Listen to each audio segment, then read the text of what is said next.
Yeah, trendsetter, whoa, league of my own, it don't get better. No, read what I wrote, I'm a bestseller. Yeah, reach for my goals, hit it dead center, hit it dead center. Bullseye, hit it the most, is no misses. Something like fish in a barrel, it's no different. Blindfold on me, I still got the most vision. Trendsetter. Welcome, guys, to session number 6 of the Carnivore Evolution podcast, a podcast dedicated to help you on your health and fitness journey. Today's guest is going to be Lucy, where we're going to talk to you guys everything about sugar, her experience a bit with sugar, and how she's actually helping people now to overcome sugar addiction. So with that in mind, Lucy, how are you today?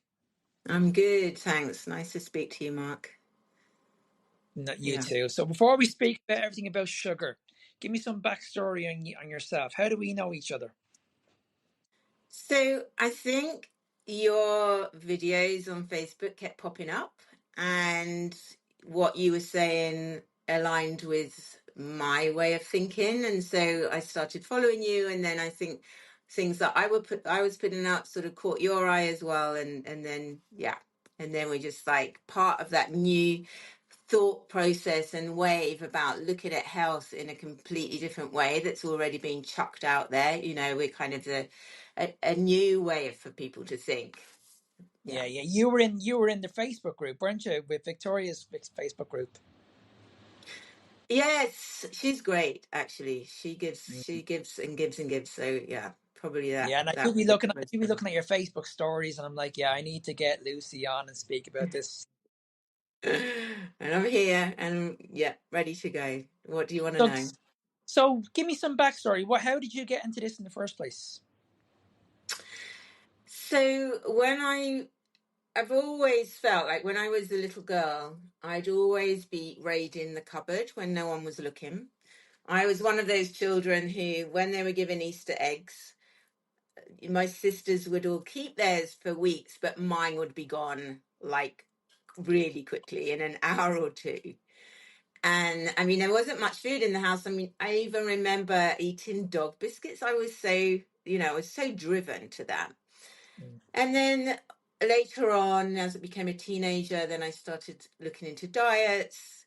And in the beginning, they work. So I thought, yeah, brilliant. And then just this kind of decades of on and off eating and putting on weight and then going on diet. And then that not lasting more than 2 weeks. And then I'll be straight in the fridge. It's almost like when I went on a diet and they might say, oh, this is for 2 portions, 2 people. I'd eat the lot. Mm. Yeah. Around sort of early 20s, I started wondering, this isn't quite right. This is like, there's something about my hand getting the food and putting it in my mouth. Yeah. So this has got to come from my head. This has got to come from another part of my brain.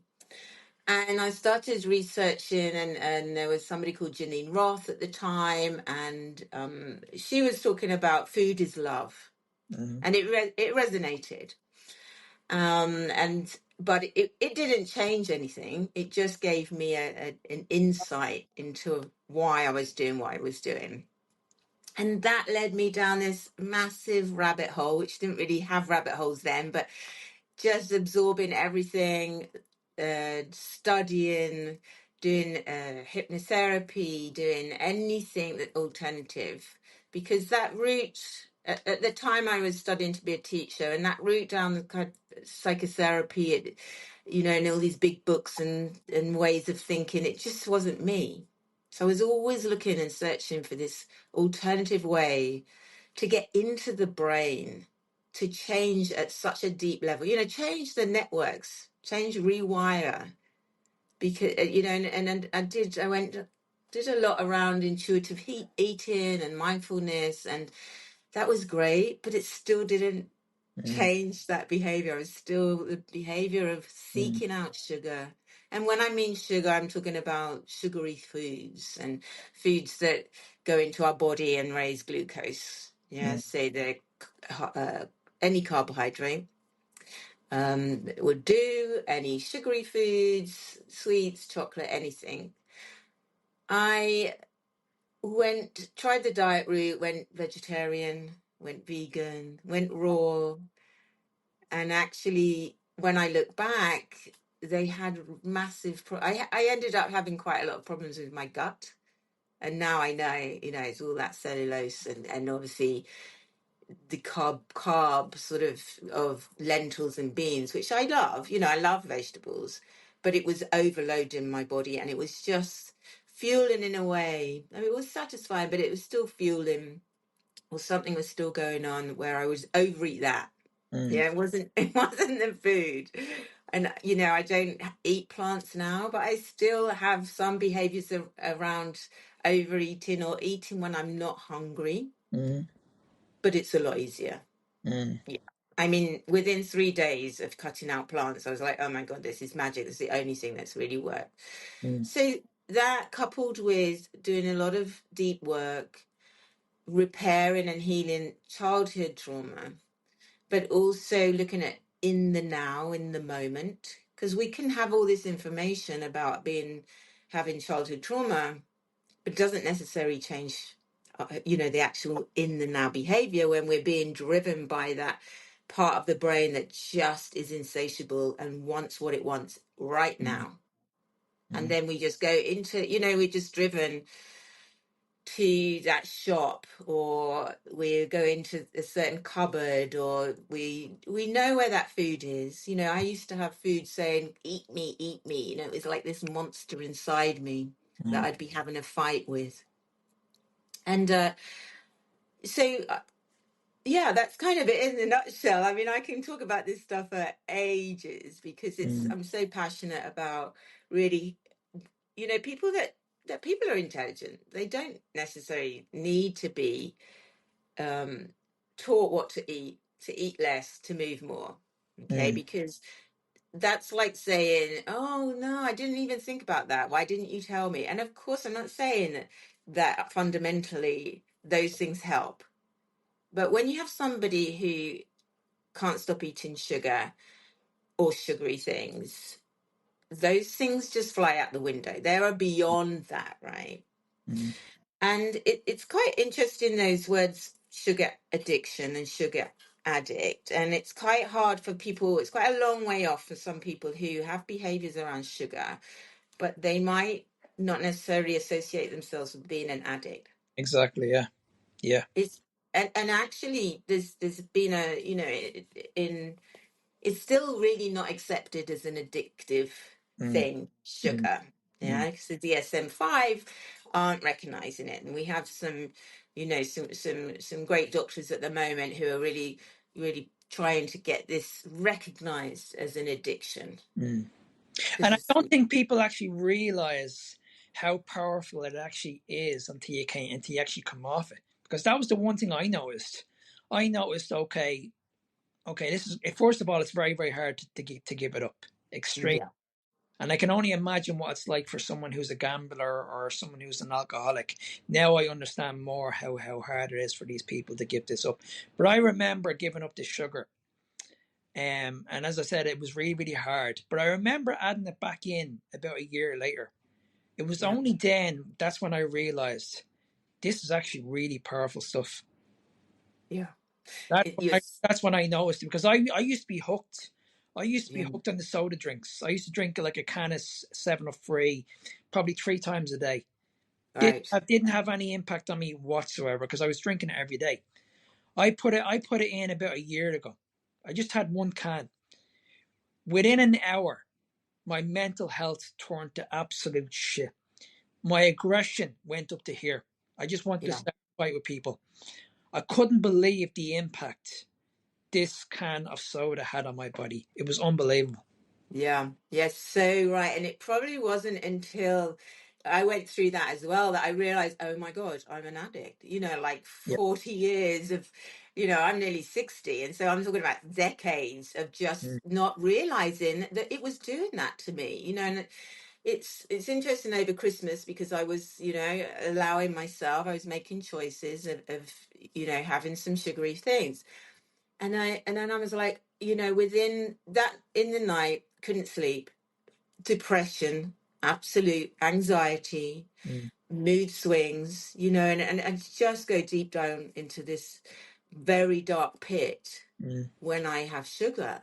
mm, And when I don't have it, I'm like so even tempered. And then I look back at my life and I'm like, my goodness, all those times where I've just gone crazy, or when I've like wrecked relationships, or when I have just acted so rationally and like things I'm really not proud of, you mm, know. And I'm thinking, oh my goodness, I was so sensitive to sugar. It was doing that to me all this time, and I didn't know, you know. mm, And it really, once it's only when we come off it, and then you just have this clarity, and then you take it again. You know, I talk about it as like, you know, I'm getting a fix, mm, mm, and you know, and I'm always going to be a sugar addict. You know, I manage it. I don't. I'm so relieved when, you know, using high protein, high fat diet is really helps manage it. I mean, I just can't wait to get back on it. And that's so different to when I was just eating mainly plants, you know, mm. because once I started going back into sugar, I just couldn't get control of it again. Yeah, and I think that's the big thing, because there's an awful lot of people out there that would be like moderators or eliminators.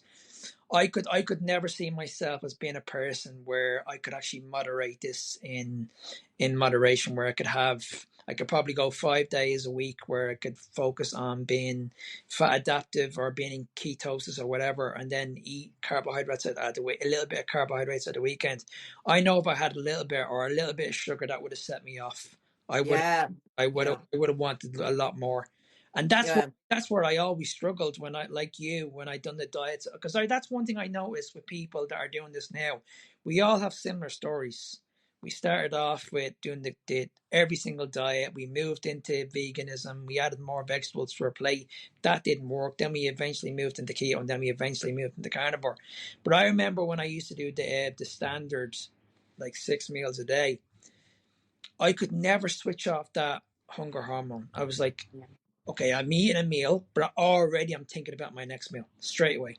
yeah, yeah, I'd be yeah. hungry, I'd be starving, and you're biting your fingernails, and you're like, I want that next, I want that next meal, or I want to have a snack. I need to have Yeah, something.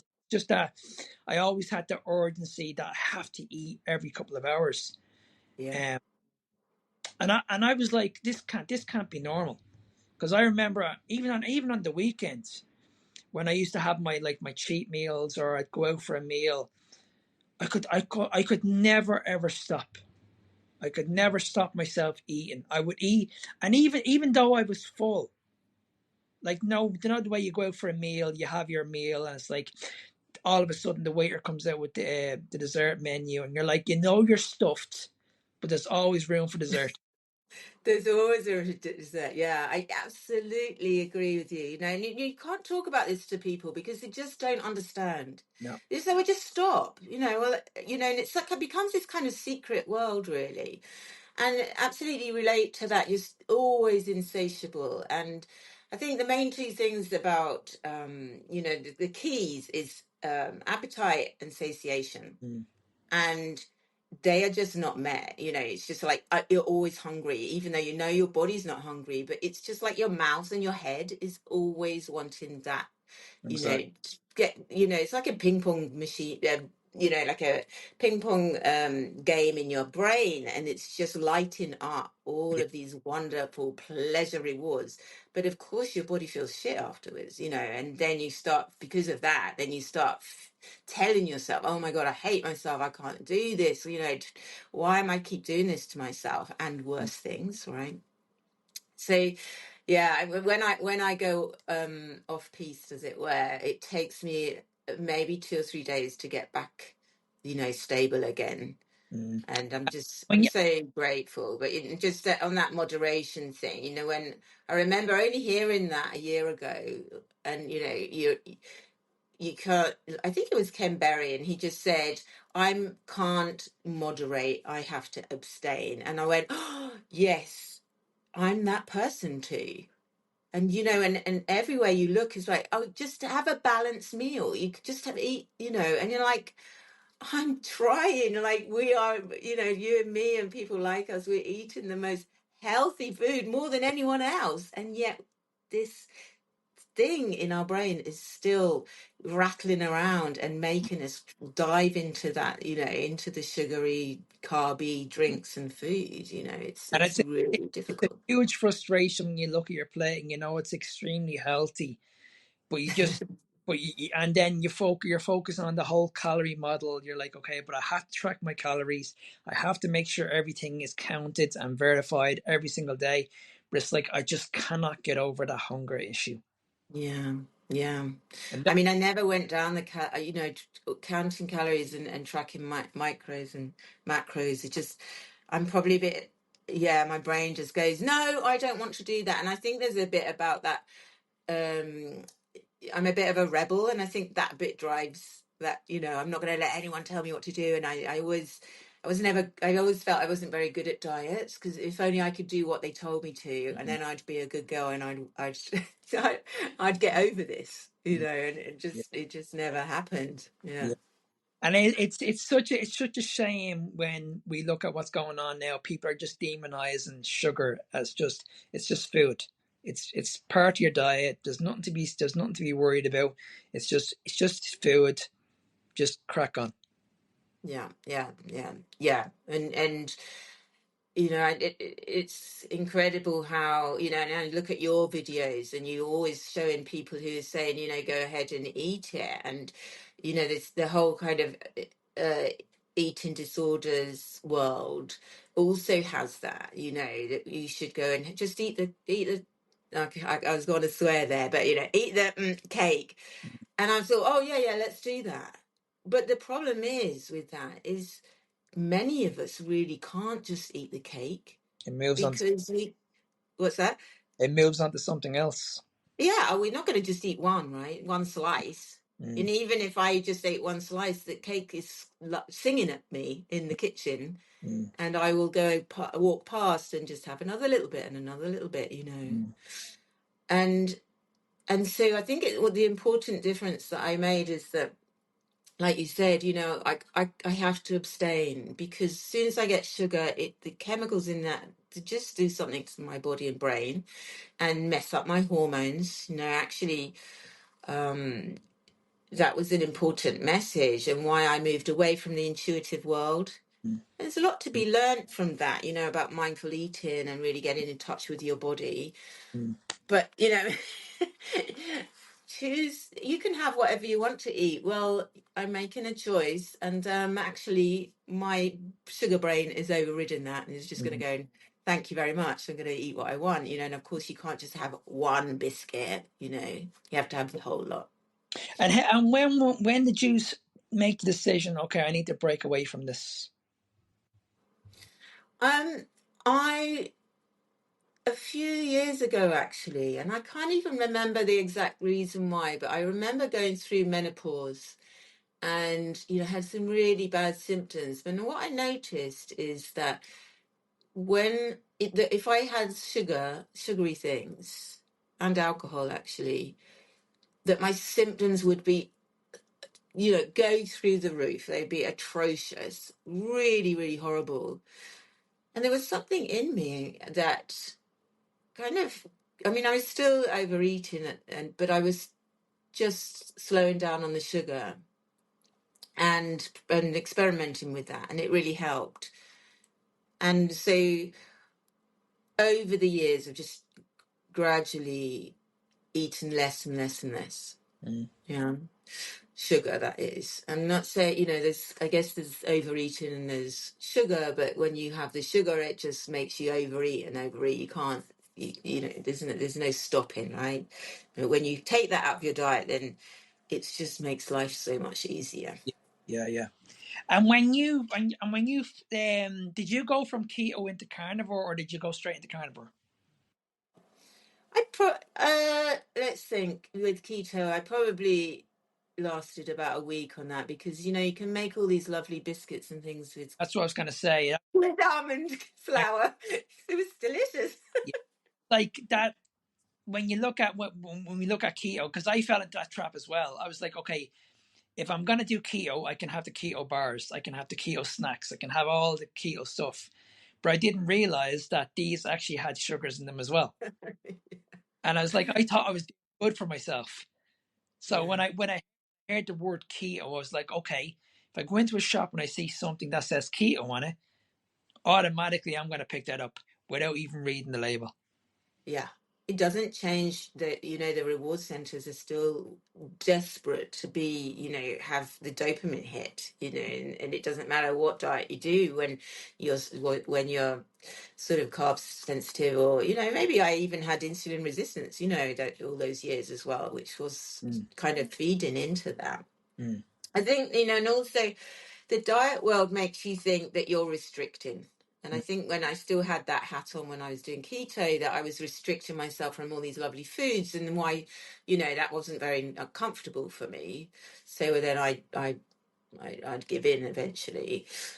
But once you get over this sort of mound, if you like, of discovering that sugar is the culprit in mm, many ways, you it doesn't become, you're not restricting yourself from those foods. You've actually found freedom in your brain and your body. yeah. And that is just such a lovely feeling. Mm, But it's not something, it's a journey. And some people can switch over to no sugar quite easily, but it's a challenge, right? Like you said as well, it's everywhere. It's connected to people, it's connected to, love and communication. Who you go somewhere and they want to thank you with sugary foods. mm, You go out with your friends and it's all a lovely connection with uh wonderful carbs and bread, and Christmas is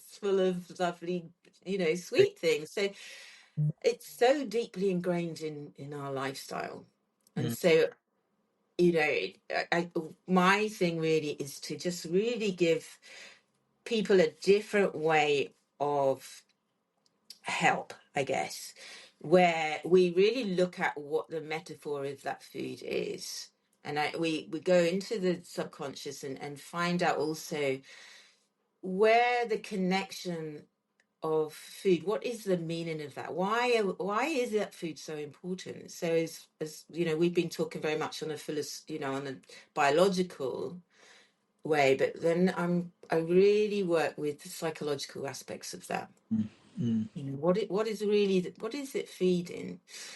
And yeah, it's so interesting because when I start talking to people about certain foods that they might find really desirable, say somebody couldn't give up crisps, they had a crisp addiction, or compulsion, and we did some work, and the connection with that, which they didn't even realize until we'd done this deep work, that every Friday their dad would come home from his work, and all the kids ran up to him, and he'd been to the pub and he'd got a load of crisps, and there mm. was just so much love there. So in the brain it's gone, Yeah, oh, yeah, love and connection and being seen and acknowledged equals crisps. yeah, So we're really changing the data that's out of date in the brain. yeah, yeah, Yeah. yeah, yeah. And I worked with someone the other day, and then it was about chocolate, and chocolate, they connected it in their brain to being close to mum, and it made them feel safe. Mm, So all of these things, like that food, the smell of that food, why is that your favorite food? And exactly. you go into the memories, and you find out, that's when I didn't have a great childhood, but when I went to grandma's, and she was cooking and Yeah, gave me a hug and then gave me some food. There's my connection right there. exactly. So And it's mad because we're still doing that now, because like I don't know about yourself if you have any kids, but I know I have. And it's like if you go up to grannies, or go up to your granddad's, it's like the first thing they have for you is like all this sweets, all this chocolates. Like, sit down there, we'll look after you, we'll make sure the table is full of all this delicious food, and it's just very, very hard to break free from all that.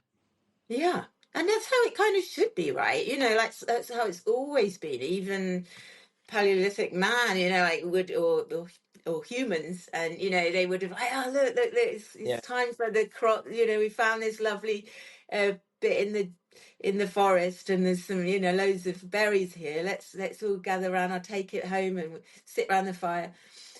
But and even when I was a kid, we didn't get all that food, the types of food, that kind of rewarding food. It was only really at special occasions like birthdays and Christmas. Mhm. But now every day, Yeah. all day, You just it's yeah, you just need to look celebration. you just need to look at what's happened in the last 40 years. Like you said, some of us would have just got like something sweet probably once every month. Now it's Yeah, like it's in our faces like literally every single day. Like yeah, kids can go into the shop now with a pound and they can buy so much out of that. yeah.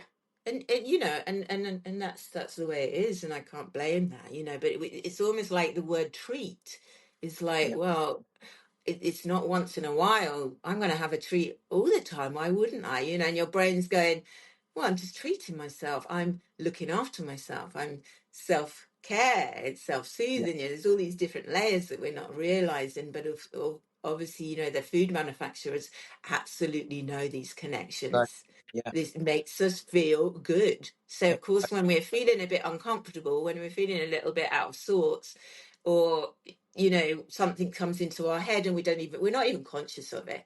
yeah. Ah, okay, I'm just going to go and have a biscuit, and we don't even know why we're doing it. Mm, And this is what we in my work. It's kind of cutting those links yeah. so that food and all that sugar just becomes neutral. We And, don't need to be scared of it. We don't need to hide it away. It's just like, nah, I actually don't really want it now. yeah, and I think it's very, very important that we get that point across because it's very, very hard to just give up something straight away like that, just cold turkey, just go Yeah, straight away. I think it's very important that if someone who has an addiction, it must be done at the right pace. yeah, I for just them. think that if you just jump in and say, right, okay, you need to give this up, Yeah. it's just gonna fall flat in their face big time. Yeah, and then you become the kind of the authoritarian, and the child and the adult, and really it's about self-discovery, about what somebody really, first of all with my work, we neutralize the food in the brain, but then it's about, well, where are you? How do you feel? And it's really about, I'm just a facilitator so my clients can find their own Mm. way and what they're comfortable with, and then it becomes their own map then, right? It's not like they're following somebody and as soon as I'm not there then they're going to go sneak out and Exactly. sabotage Yeah, everything. yeah, yeah. Yeah, yeah, And I'm the same. I'd rather when I'm working with people, I make sure that they say it to me. They say it to me. They can actually see those triggers. They can say, you know what, I can yeah, understand what it's actually doing for me, and I don't need this in my life. My mental health is getting better. I can notice my mental health is getting better. I can notice my inflammation is getting better. It's dropping. I can notice I'm not having arthritis. I can notice that I'm not having back pains. And that's when you keep on educating them and saying, okay, well, this is the reason why. yeah, Maybe we don't need this anymore. Maybe, okay, let's start off with phases. Let's eliminate all the junk food. Okay, tick. But I'm still having issues. Okay, let's eliminate the carbohydrates. Okay, tick. But I'm still having issues. Okay, let's look at the grains. Let's look at the vegetables. I find when you do it that way and they actually learn from it, it's yeah, very yeah. easy to give it all up. And that's when people are more sustainable. And that's when people are more than likely going to stick to it for a very, very long time. Because it's empowering, and it gives people choice, and our end goal is the same. We have a different, I'm more sort of in the mind and you're more in the body, working with those aspects, but it all comes together and it all is important and it all has the same, I'm always like, it doesn't matter what journey you take to get there, as long as you get there, to the final destination of what you want, not what other people think you want, but what is really in your best interest, and really that's so empowering. Love it. Yeah. And what are you doing at the moment? Are you going fully carnivore now, or are you doing a keto approach? What does it look like at the moment? I probably call myself dirty carnivore. So occasionally, I have a little bit. It changes. It varies. Right now, what's interesting here, Mark, is that without the sugar, and then of course, I noticed I became really addicted to dairy.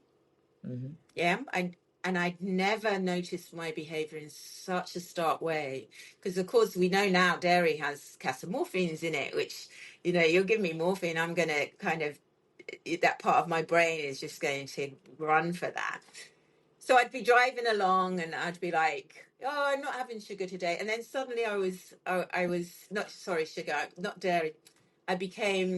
I changed a lot, but I was eating a pot of creme fraiche, a day, had high fat content, and it was really, it hit the spot. And I think sometimes there's part of the baby me that wants that, that satisfying sort of fatty taste and texture in my mouth. And yeah, And so when you're taking I'm on, off that now, by the way. and when you take on people, what's the biggest mistakes you see people do when they start doing keto or carnivore on their own? I suppose it's always knowledge and society, their own knowledge. And I'd always say when people are starting out, because obviously I don't start from that point, but when online and people are struggling, I always go and research. It took me 2 months of Mm, just absorbing and listening, because I thought, oh, no plants, are you crazy? mm, That's just that, what, just was not computing like many people, right?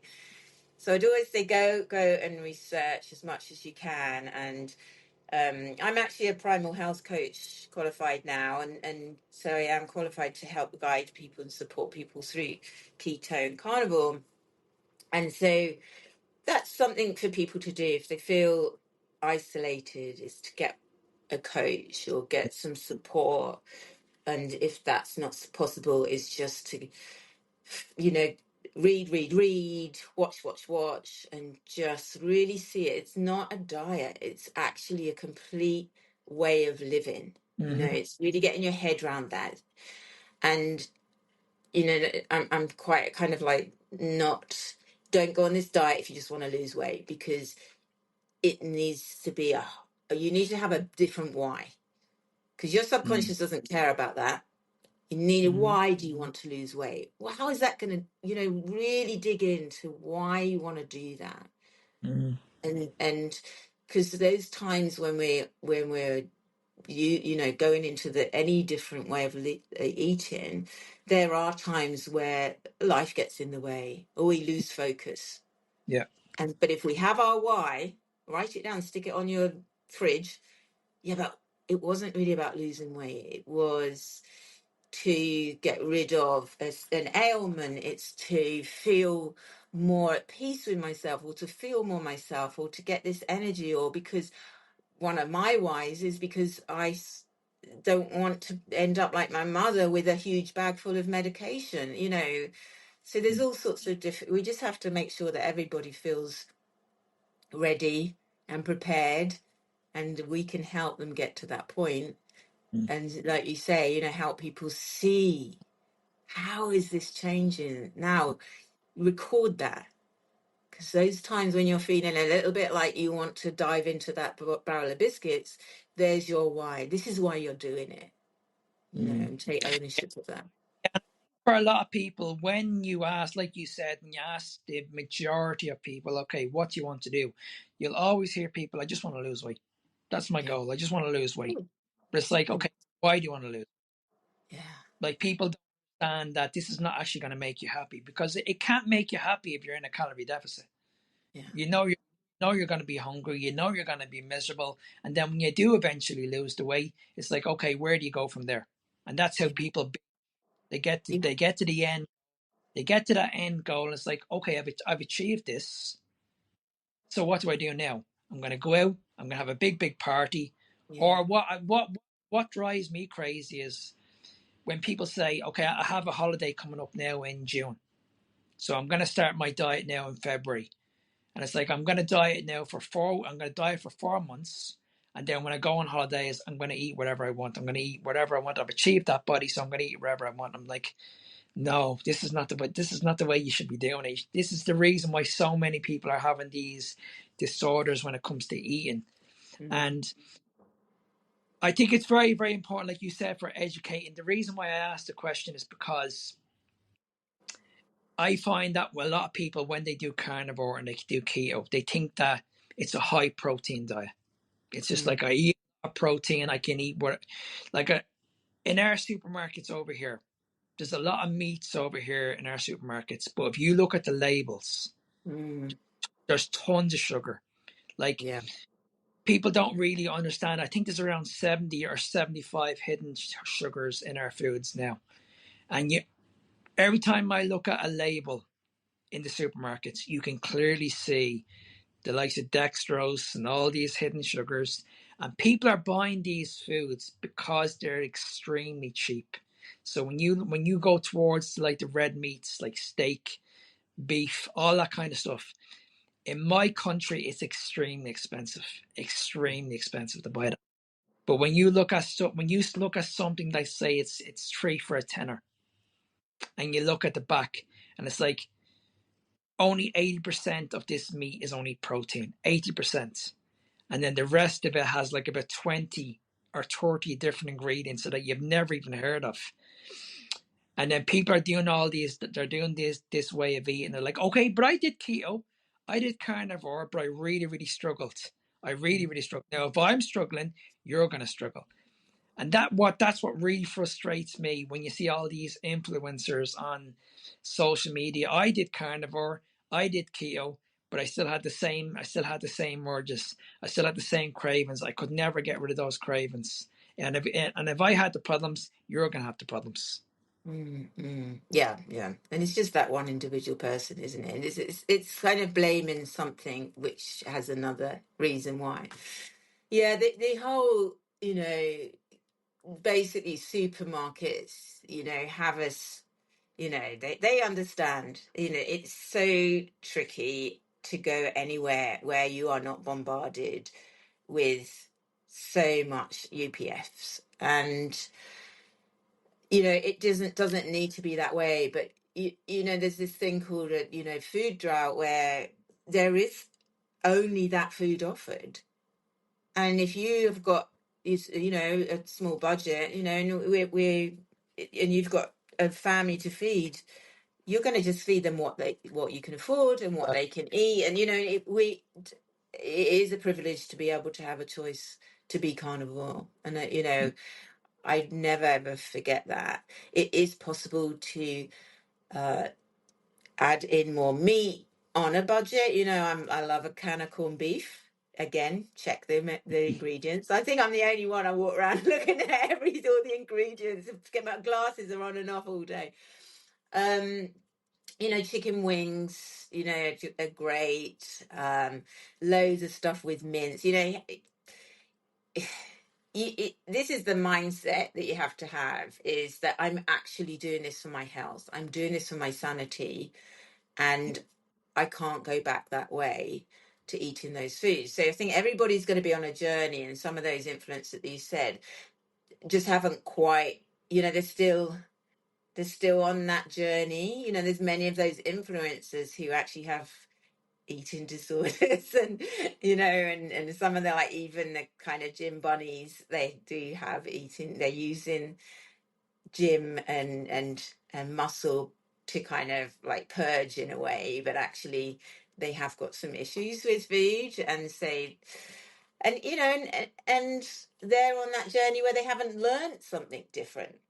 And I would have Mhm. been one of those people that might have said all that stuff once, all right? Yeah. So yeah, it's very emotive food. Gets everybody going. All right. Uh, Anytime you mention anything. honestly, when it came to training, I was the exact same person. I was like, okay, I need to have carbohydrates. I need to have my sugars before I train. But I just felt that, listen, I'm doing this, and I'm actually getting fatter. And my health is getting worse. My joint worse. Inflammation up to my neck. Mental health disorders, massive mental health disorders. And I was always brainwashed. Okay, your body needs glucose. You need to make sure you eat carbohydrates every couple of hours. And yeah, I was always one of those people that would walk into the gym and always have a bottle of Lucasade with me at all times. how wrong I was. Yeah, and it's so interesting, isn't it, how that's associated with health. And then we have to, once we start going scratching beneath the surface, then we find out that food manufacturers are actually in league with all of the dietary guidelines, and it helps them to promote these types of food, high glucose kind of forming foods, because you're getting the wonga, aren't they? They're getting the money from all that. So it's a bit dark when you go down those rabbit holes, but they're light at the end of the tunnel, because really, it's about what works for us, isn't it? And I'm always like, great, if you what you're doing, if you're thriving, if there's no problems, excellent, carry on. If there's Mm. something that you can't get you put your finger on, like a behavior, like being driven or compulsed to eat certain foods, or you've got an ailment, then why not try something else?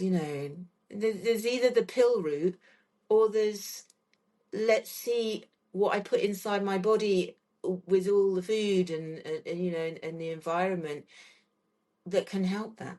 And I'm one of Yeah, those people like you. yeah. I'm always saying this on my videos. The quicker we move away from this diet culture and stop focusing on weight loss all the time and start focusing more on our hormones and our health, that's when people get the real results. That's when Mm, people understand. Okay, now I understand why I have insulin resistance. Now I understand why my health is suffering. Now I understand why diabetes numbers are going through the roof. It's not just about weight loss. Weight loss is not going to fix the problem. What's yeah, going to fix the problem if I just remove the problem in the first place, and that's sugar. yeah. And it's about honoring and supporting your body. This is the thing. Is like we want that dream. We're sold that dream, and yeah, sure, everybody wants to be in a smaller body, because it's easier to go clothes shopping. It's easier to fit in an airplane. Like life revolves around that. The body beautiful, but it's just it becomes very superficial, because it just stops there. And it life. We're three-dimensional, and there's all about that food actually is not just going to change your body shape, but your mental health, and the health of you when you get older. And it's just so much deeper than that. And and also, we focus on weight loss, and that means that people who are in smaller bodies think, oh well, this stuff doesn't apply to me, and Exactly. Yeah. can be eating a load of shit. Oh, Yeah. excuse me for swearing there. But, eating, then just saying, well, it doesn't matter, because everything is associated with changing your diet is all about weight loss. Yeah. And I think, even exercise is all about weight loss. Well, no, because actually proof is that long term, statistically, that isn't really the thing. We have to have the nutrition comes first. Of course, it helps. I'm not saying that, and Yeah. there are changes that can be made. But let's think about, there are hundreds other things that exercise can help us with our body that we need. Let's think about Mm. putting those foods inside us that our body is so desperate for. There's interesting about sometimes, if we're malnourished, it's not because we're not eating enough. It's because our body's desperate for getting the vitamins and the macro and micronutrients, and just want to eat more and more and more. And it's when you've gone over to say, like we have, to really looking at what our body needs, a proper human diet, that you think, now I'm really feeding myself. And so then the Exactly. psychological connections with food is going to be a lot easier to deal with. Yeah, and I think that's the important message that we need to get across is that when it comes to these sort of issues, especially with your health and it becoming insulin resistance, because this is where I feel most people are actually struggling with. And yes, we can become insulin sensitive by going to the gym, but the problem is a lot of people don't like going to the gym, or a lot of people have these busy lifestyles, and they just, you know what I mean, they just don't have the time, and they feel Mm. like, okay, if I don't go to the gym, then I can't improve my health. And Yeah. this is where we need to move away. We need to move from that. We need to move away from that. You need to go to the gym. You need to do this. You need to be active. Yes, these are amazing things. But what you need to do first of all is you need to address the diet. You need to find out why your insulin levels are chronically being elevated on a daily basis. You need to understand why you're suffering with these conditions. You need to understand why your diabetes numbers are going up. And Yeah. this is a bigger issue. Instead of just going to the gym, hiring a PT, and letting a PT shout at you for 1 hour, because it's not Yeah. going to do anything for you. Yeah, yeah, there's something I call diet trauma, but also exercise trauma. And when people delve into those worlds, first of all, it might work, but like you said as well, sometimes it takes a few tries to find what's right for you, and maybe never. But in the meantime, you're pushed into this regime. It doesn't feel right. You're neglecting your family. It's very uncomfortable, and it is painful. And even, all the shopping and cooking and eating weird stuff that your family isn't eating, all of that is makes you feel isolated, and it's hard work. And the gym is It is. boring. But, for some, and but it's about embracing other things that our body needs. And sometimes I always say, if you find just going for a walk difficult, take yourself by the hand, because actually we just need to absorb all of what is great about nature and life, and and moving our bodies and feeling energized in a way that is fun and a way that flows. And even if it's just being able to go out and kick the ball about with your kids or whatever, it's, I think people think, well, they also associate exercise with dieting. So if I'm not dieting and trying to lose weight, I'm not even going to move, so there's lots of things that to unpick in those worlds. Right. 100%. So if there's someone listening right now that's in the same situation where they're probably sedentary, they're not being active at all, they're sitting at an office 9 to 5 every single day, they're putting on the weight, and their mental health is getting worse, their health is getting worse, they don't know what to do. What Mm. advice would you give this person? Yeah. Yeah. Well, having the courage to reach out can be helpful, really helpful. Um, and if they, and just to that people know, they know where they're in trouble. And if you're doing it on your own and you haven't got the funds to invest, then just small things like, taking yourself, like I said, by the hand and saying, right, making that small commitment. And even if it's movement, then start with small goals, 5 minutes, or the intention is there to make those changes. And I know it sounds a bit like, oh yeah, just go and relax or go and have a bar. I can't do all that stuff, I can't go out for a walk and stuff like this, but it is commitment. It takes it, and it takes planning, and small steps work out over time into big steps. And find out what bits of your life are not working. And that might even be small things like getting rid of the toxic people in your life, or getting rid of all the stuff around you. Things like that. Just it takes a lot of courage to change. And I've got lots of tips that I can give and lots of things that I can share. I really think when we eat, we sit down without distractions and be really thoughtful and mindful about what we eat, but the way we eat as well. Well, we um definitely need to get the message out to people, um, so we can actually show people that there is help out there. So if people want to actually reach out to yourself, where can people find you?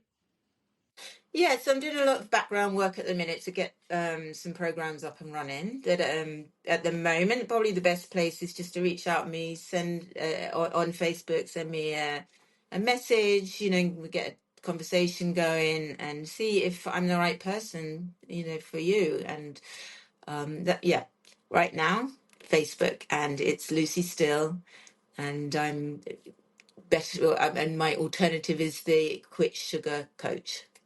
And do people get a consultation call?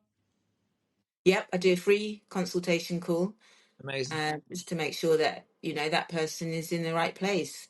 Yeah. Yeah, And guys, that's something I would highly recommend. Just jump on a call. You'll never know if you just go jump on a call, speak with these people.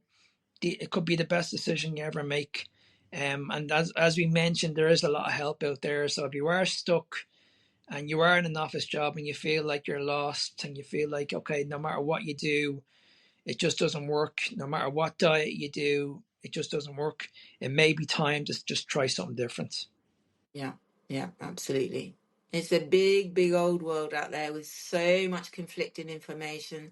And in the end, you have to find out or discover what clicks with you, but you just keep going, just keep going and know that there is some relief and some peace out there, and and you'll get it.